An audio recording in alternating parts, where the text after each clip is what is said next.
একটা নদী পড়বে, নদীর পরেই border. First water crossing of the day.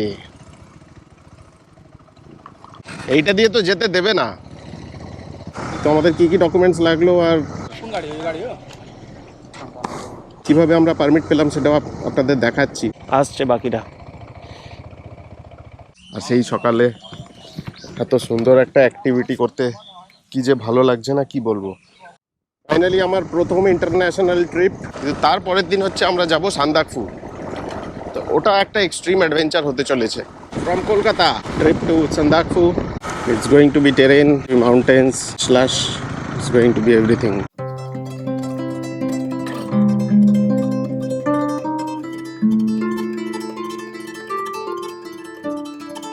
Wanna say something?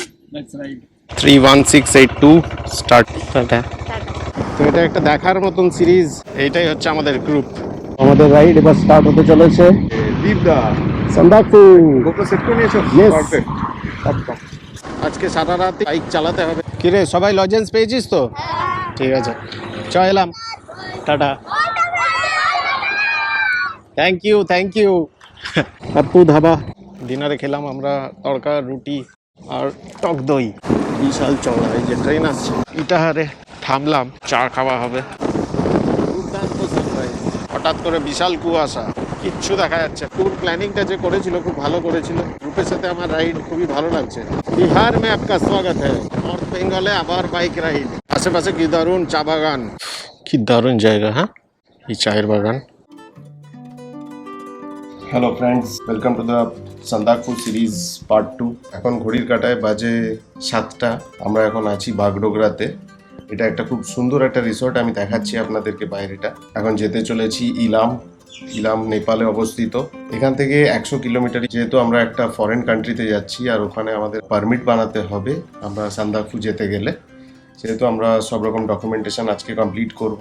120 kilometre মতনই রাইড হবে, but it will B a very nice experience. আমরা আজকে একটা অন্য দেশে প্রবেশ করতে চলেছি। দেখুন এই ব্লগটা। এটা হচ্ছে রিসর্টটা, খুবই সুন্দর, বাগডোগরায় অবস্থিত। চারপাশে সুন্দর সুন্দর চায়ের বাগান আর অনেক গাছপালা। এখানে আসলে সুন্দর একটা পরিবেশ তো পাওয়া যায়, একটা আলাদা ভাইব আছে। বাইরেটা দেখুন কি সুন্দর, ভোরের আকাশ। আর সেই সকালে এত সুন্দর একটা অ্যাক্টিভিটি করতে কি যে ভালো লাগছে না কি বলবো। এমনি কোনোদিনও সকাল 7টার সময় ওঠা হয় না, বাট বাইক ট্রিপ থাকলে তো আর কোনো কথা নেই। বাইককে কোল্ড স্টার্ট দিয়ে দিলাম। বাড়ি থেকে অলরেডি 600 কিলোমিটার মতন চলে এসেছি। এই যে ট্রিপ টু। আজকে যেতে চলেছি 100-120 কিলোমিটার কম ভোলে। হনুমান চালিসা রেখেছি সামনে। Let's go. চা বাগানের মধ্যে ছিলাম আমরা। এই রিসর্টটাকে টাটা বাই বাই করে আমরা এগিয়ে চলেছি আমাদের পরবর্তী গন্তব্যের দিকে। এই যে এটা হচ্ছে আমাদের পুরো লাইন আপ। 1 2 3 4 5 6 7 8 9 10 11 12।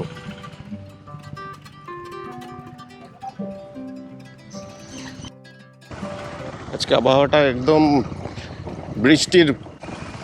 দেখুন কি সুন্দর, শুরু হতেই অফরোডিং পেয়ে গেলাম।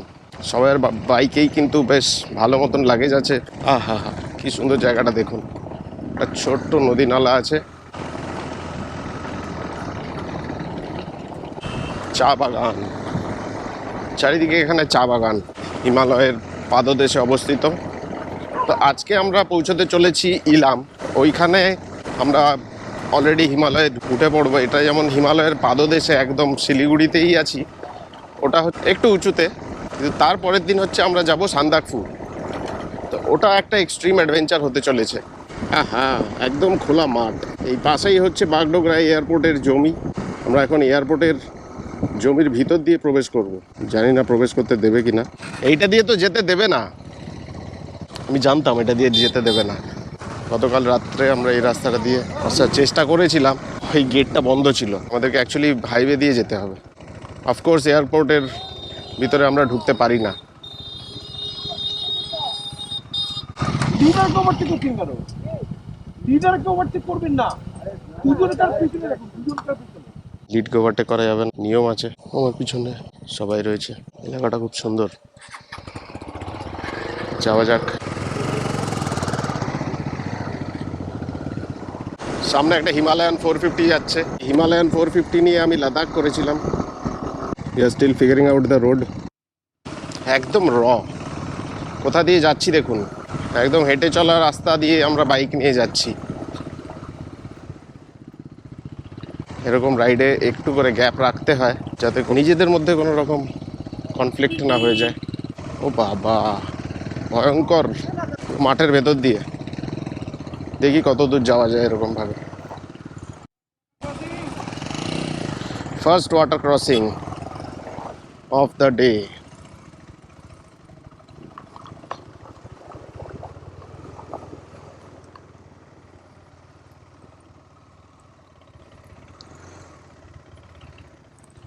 আসছে বাকিটা।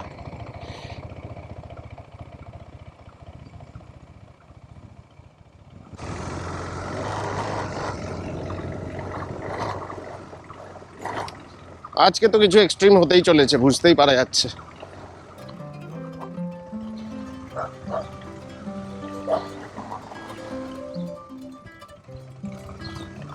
বেশি এগিয়ে গেলে আবার ওদের খুঁজে পাবো না। ও এইদিকে গেছে। শুরুতেই ওয়াটার ক্রসিং, আলাদাই লেভেল। কিছুটা গিয়েই আমরা হাইওয়েতে উঠলাম। এখানে বাগডোগরা টি এস্টেট।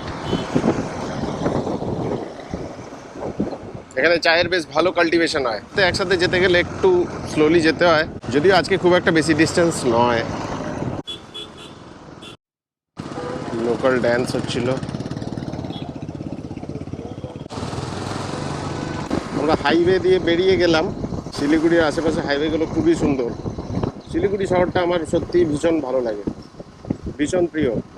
কারা কারা শিলিগুড়ি থেকে এই ভিডিওটি দেখছো তারা আমাকে একবার জানিও কমেন্টের মাধ্যমে। দেখো কি সুন্দর, ওয়াও। ভোরের সকালে চায়ের বাগান, আহা। এটা হচ্ছে রাইড, মানে হার্ডকোর রাইড। কালকে রাত্রি 12:30 অবধি আমরা বাইকের পিছনে কাজ করলাম। সৌরভের বাইকটাতে একটু মানে ওর ইন্টারসেপ্টার জিটিতে কাজ বাকি ছিল, তো সেগুলো কমপ্লিট করে শুতে অনেক দেরি হয়েছিল। তারপরে আবার সকাল সকাল উঠিয়ে দিয়েছে দাদারা ডেকে ঢুকে। ও দাদারা ভীষণ ভালো। সৌরেন দা এসে আমাদের রুমে এসে পার্সোনালি আমাদেরকে ডেকেছে। তারপরে আবার পরে আবার দাদার গিল্ট ফিলিং হয়েছে, সেই জন্য আমাকে বলতে এসছে যে কিছু মনে করো না প্লিজ, তোমাদেরকে এভাবে উঠিয়ে দিলাম। তো এই জিনিসগুলো খুব ভালো লাগে একটা গ্রুপে সবার সঙ্গে চলাটা। কোয়ালিটিগুলো খুবই ভালো, এই গ্রুপটা বেশ ভালোই লেগেছে আমার। রাইডিং স্টাইলও খুব কমফোর্টেবল, কোথাও স্লগিং করা হচ্ছে না বা কোথাও খুব বেশি ডিলে করা হচ্ছে না। We are sticking to the schedule. আহা, এই জায়গাটা কি সুন্দর, একটু ঠান্ডা ঠান্ডা হাওয়া দিচ্ছে, দারুণ আরাম লাগছে। বৃষ্টি হওয়ার চান্সেস তো আজকে আছে, যা মনে হচ্ছে। যেরকম মেঘলা ওয়েদার, কোথাও না কোথাও গিয়ে আমরা বৃষ্টি পেতে পারি। এটা হচ্ছে NH 327 টোল প্লাজা, কিছু একটা নাম, স্ক্রোল করে গেল, পড়তে পারলাম না। তো এনিওয়ে, যারা আর কি 4 চাকায় আসবেন তাদের জন্য ব্লগটা ইনফরমেটিভ হওয়ার জন্য আমি এই তথ্যগুলো দিয়ে থাকি। তো আপনারা প্ল্যান করে বেরোতে পারবেন সেভাবে। যত এইদিকে যাচ্ছি মেঘলা হয়ে আসছে, নেপালে তো বৃষ্টি পাবোই। তো ব্লগটা দেখতে থাকুন, সামনে বৃষ্টি পেলাম কি পেলাম না, কি অভিজ্ঞতা হলো সেটা দেখুন একবার। নকশালবাড়ির রাস্তাটা চলে যাচ্ছে আর ডান দিকে চলে যাচ্ছে পানি ট্যাঙ্কি। আমরা এখানে ব্রেকফাস্ট করলাম। ব্রেকফাস্টে খেলাম হচ্ছে রুটি, ডাল ফ্রাই, ডিম সেদ্ধ আর চা। খেয়ে দিয়ে আবার বেরিয়ে পড়েছি। এখান থেকে বর্ডার জাস্ট 1.5 কিলোমিটার মতনই দূরে বললো। একটা নদী পড়বে, নদীর পরেই বর্ডার। পানি ট্যাঙ্কি জায়গার নাম। আবার স্টপ, ফুয়েল আপ, ব্রেক।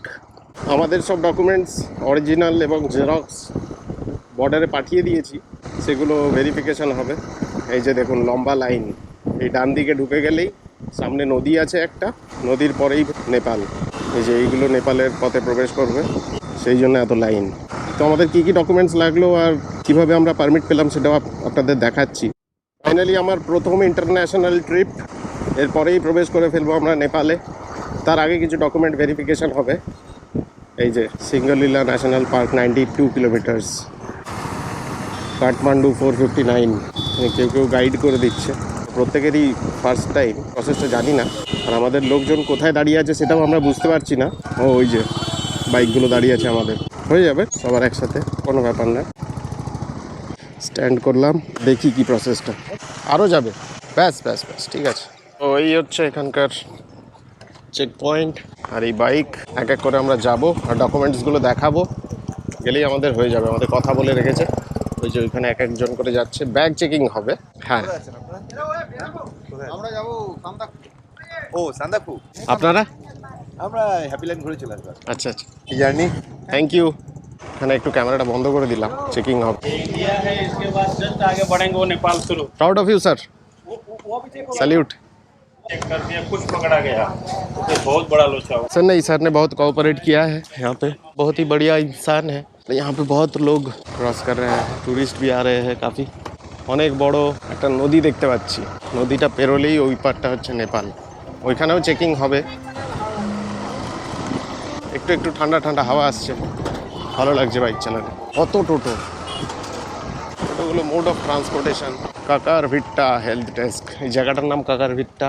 জানি না কোন দিকে যেতে হবে, এখানে অপেক্ষা করব গ্রুপের জন্য। কোন দিকে ম্যাপটা একটু দেখে নি, সোজাই যেতে হবে বলছে গুগল আমাদের। বাকিরা আসছে তো উন্নত। এখানে আবার কাস্টমসের চেকিং হবে।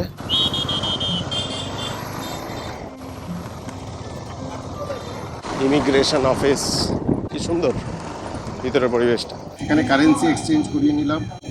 এই যে এটা হচ্ছে নেপালের টাকা, 1000 টাকা এক একটা, 1000।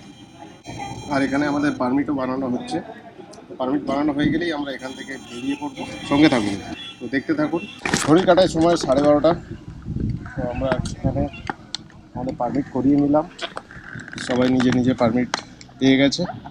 আমাদের কারেন্সি এক্সচেঞ্জও করিয়ে নিলাম, প্রত্যেকে 1000-2000 টাকা মতন, কারণ কন্টিনজেন্সি। এই পুরো আমাদের গ্রুপ এখানেই অনেকক্ষণ দেরি হয়ে গেল। এবারে আমাদের আরও 100 কিলোমিটার মতন রাইড আছে। দেখিয়ে দিই, টিকিট স্টিকার রয়েছে গাড়িতে। এই যে সান্দাকফু, এটা 10, আমি 10 নম্বর রাইডার। হ্যাঁ, মেসি, এটা দাদার প্রজেক্ট তিমিরদার। এইটা হচ্ছে এখান থেকে দিল, এটা হচ্ছে কাইন্ড অফ রোড ট্যাক্সের একটা স্লিপ। এখানে entry date, destination, driver's name সব কিছু ডিটেলস দেওয়া আছে। তো sticker ride for life, Ladakh return. হ্যাঁ, বাকি সব রেডি, স্টার্ট করা যাক। এগিয়ে যাই। জয় মহাদেব। এই জায়গাটার নাম মেছিউ, এখানেই যাবতীয় পারমিট পাওয়া যায়।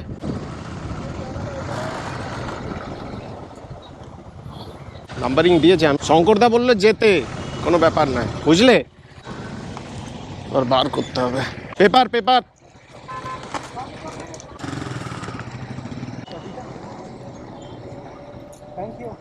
স্যার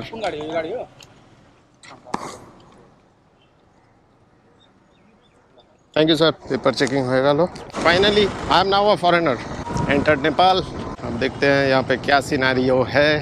नेपाल दुकान बाजार देखুন কি চওড়া রাস্তা। So this is just the start. দেখি আমাদের এক্সপিরিয়েন্স কেমন হয় নেপালে। কত হোটেল দেখুন এখানে। থামি, বাকি টিম মেম্বাররা আসছে।